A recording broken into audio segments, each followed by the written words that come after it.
Michael, he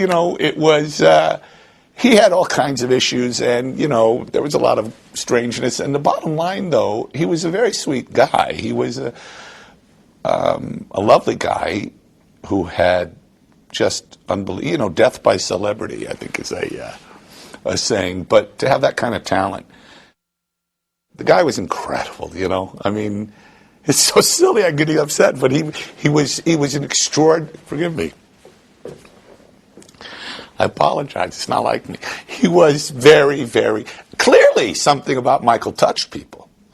And regardless of all the jokes and all the eccentricities and odd behaviors and wackiness, the truth is, it's amazing.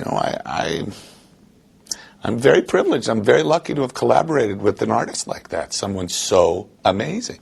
And it's not fair, he's only 50, it's not fair. I'm very upset. I feel stupid. I'm sorry. Mike was nuts, but he was terribly sweet. I mean, he was a genuinely caring person. And he's someone who was denied a childhood, who tried to, you've heard all the Peter Pan analogies, and you grow up like that in front of the camera. It's weird. People ask me, what's it like working with Michael Jackson? And when we made Thriller, Michael was 20, and it was like working with an incredibly gifted 10-year-old. And in no way do I mean that as a criticism. It was, he had real, he was emotionally stunted. I don't know. He's certainly someone who wore his heart on his sleeve, let's put it that way. And he always made me laugh. I always made him laugh. And I was always able to say, Mike, what the hell are you doing? That's too weird for me, And he would laugh. He'd dismiss it. Oh, John, he'd say. After Thriller, we went to Disney World. And I have this photograph in my library I really treasure, which is a really silly photo of it's Michael Jackson, Mickey Mouse, and me. The guy took like 2 pictures when I heard this deafening noise. And I looked and I saw the security guy, this big guy, freaking out, talking into his microphone. And I thought, what is it? And I turned around, and I don't know how to explain it. It's the only time in my lifetime I was truly terrified. I thought, we're dead. And it was a sea of people. So, they completely surrounded this island of grass.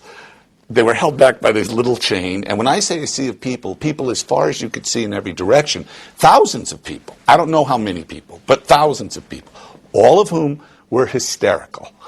The kind of hysterical like Beatle, Elvis, Sinatra hysterical. They were Michael Jackson hysterical. And I looked and I thought, oh my God.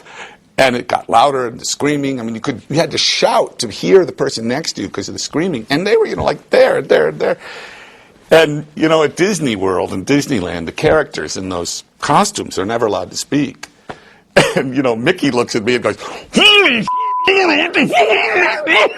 I realized, if Mickey's scared. And I don't know how long it was, but from nowhere, this Cadillac limousine, I'll never forget it.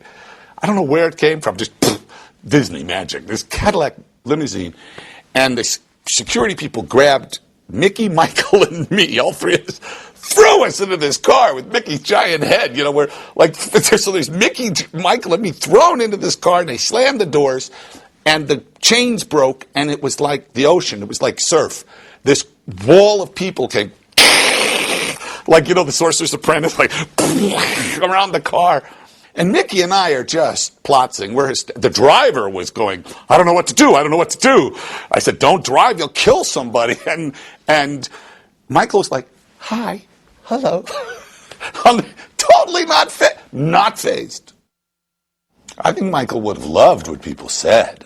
People spoke very eloquently, sometimes over the top, but, Michael was over the top. So it was very moving.